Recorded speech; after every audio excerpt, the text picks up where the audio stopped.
Well, hello everybody. It has been a minute since I've been on here, since I've posted or shown anything. I'm in a new place now. I'm in Seattle. I moved from Madison, Wisconsin to Seattle with my wife and my daughter. So you'll notice that the setup is pretty different. And I'm now grinding in a DF64 Turin grinder, which is a 64 millimeter flat burr grinder that I picked up from Espresso Outlet. Been super happy with it. I still do have my Kinu, but I've been using that just for travel or occasionally just a specific espresso. So yeah, I'm in Seattle now. I work for Olympia Coffee. I used to work for Wonder State Coffee when I was in Madison, which was amazing. Love the people there, love the coffee there. But now I'm with Olympia, and today I'm actually going to show you kind of my new Kalita recipe, my new workflow. So I'm grinding. It's a Bensa Ethiopian coffee today from Olympia, and the recipe for Olympia is pretty interesting actually. It was kind of surprising to me when I started. So classic bloom, this is 25 grams of coffee total for the recipe, so I just did a 50 gram bloom.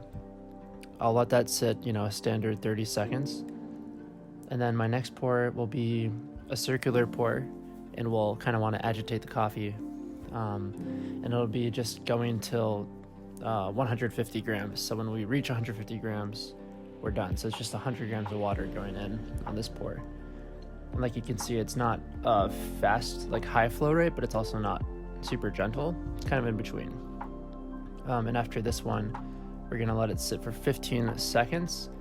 And then the next pour is just gonna be like a pour straight down the center of the coffee at a very gentle flow rate.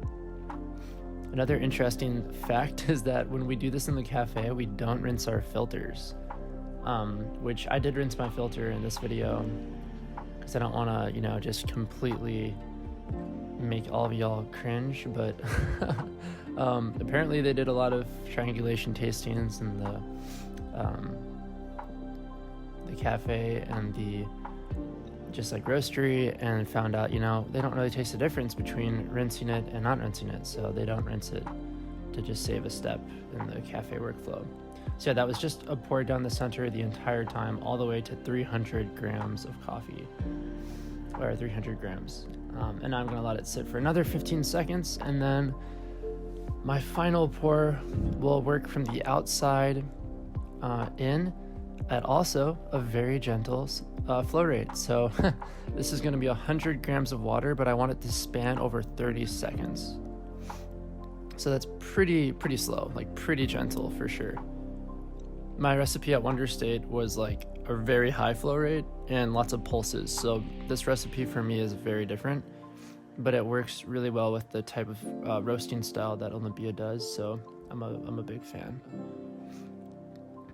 And I'm sure you'll have questions about like the Turin DF64, and I'd like to do like a little chill review at some point, but I've been pretty busy, so haven't had a lot of time to create any videos or anything. But this cup tasted excellent, by the way. My wife enjoyed it as well. Very floral, very fruity. And yeah, thanks all for hanging out and supporting my channel. Like and subscribe if you want to. Have a good day. Bye.